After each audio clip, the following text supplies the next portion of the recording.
What I really wanted to talk to you about was 5 things that I wish I'd have known, I'm going to say 20 years ago, but even longer than that, in terms of my health and fitness journey. And if I'd have known these things then, I could have fast-tracked my health and fitness X amounts. I could have been fitter a lot earlier had I known these things. But some of the things are quite simple, but I just didn't know them or didn't understand them well enough to implement them. Okay, so I'm going to start at number 1. And the very first thing is probably the thing that's held me back for the longest. And that is that you can't lose weight just by joining a gym. Now, this sounds quite simple, so I might need to put a bit of context onto this. So over the years, I've been overweight. I've been struggling with my weight for many years. I've been fat for 30 years of my working life. And every now and then I would have an intervention, and that intervention would normally look like joining a gym. Now, I've joined many a gym in my time, and some of them are quite swanky, paying a lot of money. And what I'd do is I'd go to the gym and I'd go on all the fancy machines, the steppers, the cross trainers, the treadmills, and I'd bash out 30 minutes, and then I'd go home.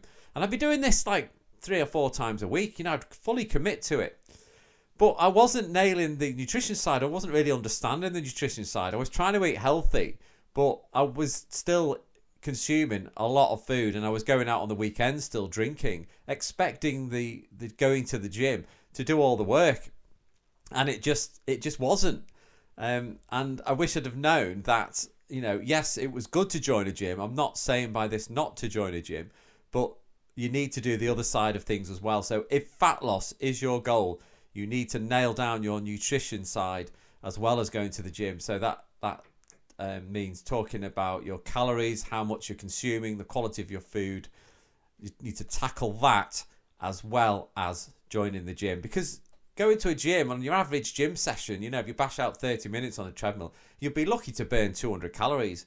You get that back in a pint of beer. You know what I mean? It's like, it totally negates all the work that you've done. So don't use the gym as an excuse to eat unhealthily. You can never out-train a bad diet, is what they say, and no truer word was said. So if by all means join a gym, that's great, but also put in the work in the kitchen as well, getting your nutrition under control. So that's the first thing, and really the biggest thing I wish I'd have known 20 or 30 or so years ago. Okay, so moving on to the second thing, and that was the importance of strength training. And I think growing up, I say growing up in my 20s and my 30s, I did dabble with a bit of strength training, but it was all based around how you looked, aesthetics, getting all the muscle and fitness magazines and wanting to look big, like Arnie and stuff. Not that big, but you know what I mean, just looking big. And I didn't really know the role that strength training played in just overall general fitness. And it's only as I've got older, I've kind of realised, that strength training is important for your overall strength, for injury prevention, fall prevention later on in life, being able to pick up your kids, be able to move furniture without hurting your back, staving off the creaks and the groans, the shoulders, the knees, the hips, all that kind of stuff. So strength training is really important. Bone density is another thing. And also, thinking about aesthetics, when I did get a handle on the first thing, and I started nailing my nutrition, and I started with the cardio again and cycling, I just kind of shrinked in size. I lost weight, but I didn't really lose fat. I kind of just shrunk, and I was just a smaller version, but still sort of fatter. The shape, the shape hadn't really changed. So strength training would give you a bit of shape, a bit more definition, and who wouldn't want their body to look better? And I'm trying to be honest here, and I'm not myself a vanity project, but having a few muscles on you at whatever age, is going to be a good thing, for your mental health, if nothing else. So strength training, prioritize that as well as the cardio. But yeah, strength training is really important, and I wish I'd have known that, quite a few years ago. Number 3.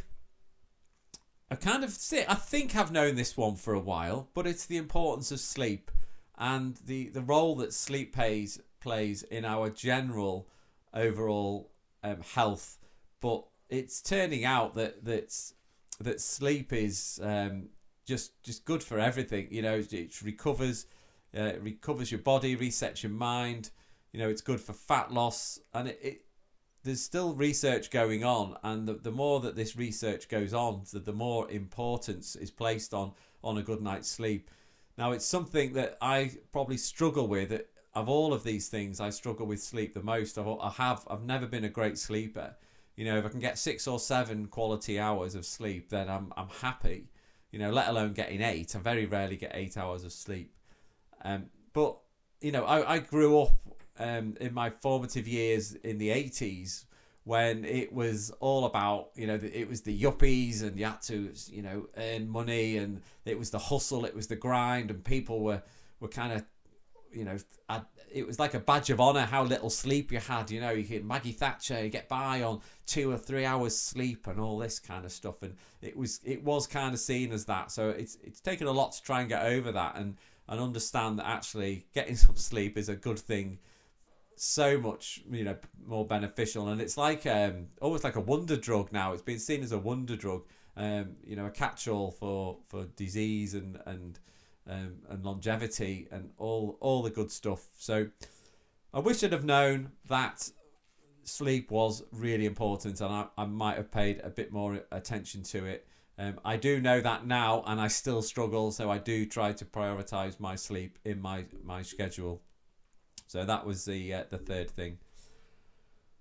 The fourth thing was based around nutrition. It kind of links to number one in a way, when I talked about tackling your nutrition, and it was understanding the different aspects of the food that you're eating and the macro food groups. So when I talk about macro food groups, I'm talking about protein, carbohydrates, and essential fats.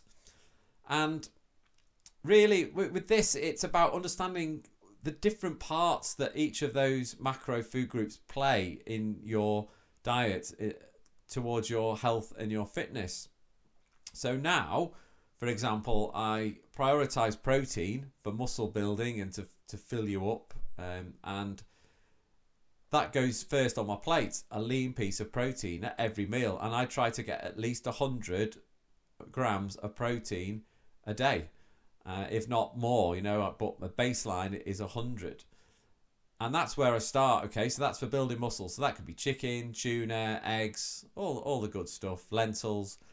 And then I'll get my essential fats through nuts, seeds, watching my calories on these things, avocados, that's where I get my essential fats from, oily fish, that kind of thing. And carbohydrates, what I do now with carbohydrates is I try to cycle my carbohydrates so that if I'm training on a particular day, I'll have more carbohydrates. If I'm not training, then I'll cut right back on them, and I'll still consume them, but in the way of vegetables, fruits and vegetables, that will be my carbs. So I won't have any carbs for breakfast. I'll have a baked potato or something like that for my evening meal, but I'll then just have a salad, chicken salad for lunch if I'm not training on that day. So I try and cut back my calories. Now, it's not something that I'm really anal about, when I talk about this. I'm not one who counts calories, measures food and all that kind of stuff. And it just kind of comes natural to me now that I just try and keep away from excess energy, if you like, if I don't need it. So I have the energy when I need it. And I do wish I'd have known that, 30 years ago, because like I said, when I was going to the gym, I was just mostly consuming pasta, and I was just piling on unnecessary calories that I just wasn't burning off any fat. And it's no wonder I wasn't losing weight. When I look back, it seems so obvious. At the time, I was like, I was in a hole and I couldn't dig myself out. But now I look back and think, bloody hell, no wonder you weren't losing weight. You were consuming all those calories, all those carbs, and you weren't doing nowhere near enough to burn them off. You weren't doing any strength training. So I look back and it's obvious, but at the time it wasn't so obvious. So that's the fourth thing that I wish I'd have known back then. Right, finally, number 5. Now, I don't know if this is a bit of a cop-out. I'm not sure. I'll let you decide. I'll let you be the judge of that, whether this is a bit of a cop-out. But I maybe knew this, wasn't sure, again, of the importance of it, but this is the magic bullet, this secret sauce, if you like. And it's that there's two things that tie everything up and that'll make everything work. And those things are adherence and consistency. Okay, so there it is. I put it out there. Now, adherence first. So sticking to something, sticking to a diet is the best indicator of whether that diet will work. So you've got to choose a diet that you are willing to go all in for a long period of time. I've tried a carb-free diet and it worked really well for the time that I was on it. But then I went back to the bread and the pasta because I just didn't not like eating that kind of food. I enjoy my food, so it wasn't sustainable. And the research has shown that the best diets out there are the ones that people are able to stick to. So whether that's keto, low fat, high fat, low carb, what else is there? All intermittent fasting, all that kind of stuff. Weight Watchers, Slim Fast. It's whatever you can stick to is going to work. All right. So adherence is the first thing. The second thing is consistency. So that's doing those things over and over again. And I'd like to tell you, say it's not a story, it's an analogy, if you like, that I like to use when I'm thinking about consistency and health and fitness. And it's a footballing analogy, so apologies to you if you don't like football, but I do, so there you go. We have something called the Premier League in the UK, and the teams fight it out over a whole season, over a whole year. And there's they have about 38 games or something like that, and they play week in, week out. Now, the thing is with this, at the start of the season, starts in August, your team goes out and they play their first game, and they get a win. And, you celebrate the win and it's great, but you also say, well, there's a long way to go. And in the grand scheme of things, it doesn't really mean anything. We try and sort of talk into it as much as we can, but actually, it doesn't really mean anything. They've had a win, and that's great. And then the next week, they win again. And again, you're celebrating 2 wins in a row. Woo! That's great. It's really good.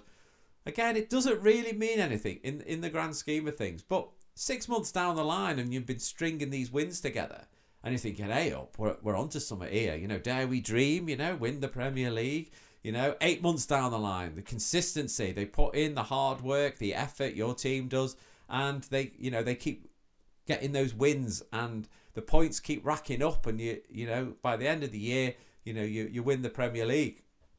And the thing is about that is 1 week your team might lose and you're a bit down in the dumps, and but it's just one loss. You get back on it and they pick themselves up and they win again the following week, and that's that's fine.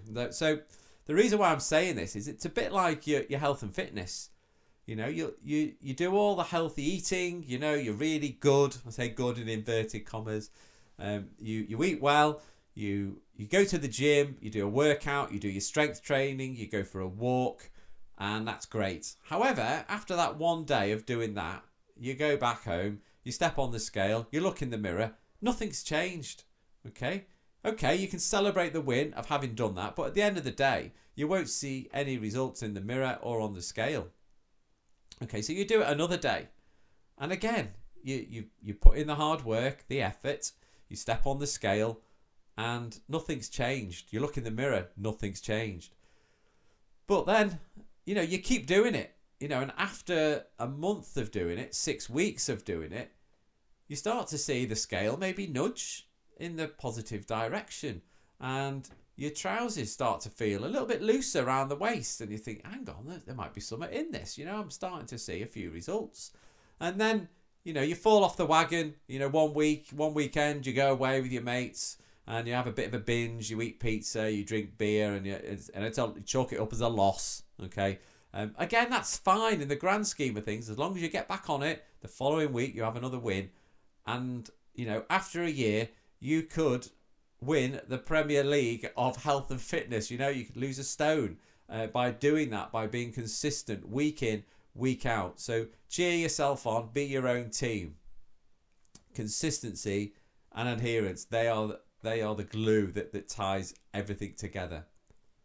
Okay, folks, they are my 5 things. So I hope you've got something valuable from this. If you'd like any more info on any of this stuff, I am always available for messaging on Instagram or Facebook at Dave Shields Fitness. And if you need any help with any of this or any of it's resonated, then please let me know. Of course, you can always give us a like and subscribe to the channel and to the podcast. That would be amazing. But until then, hopefully we'll be back next week with more musings and ramblings on health and fitness. So please tune in. But until then, bye for now.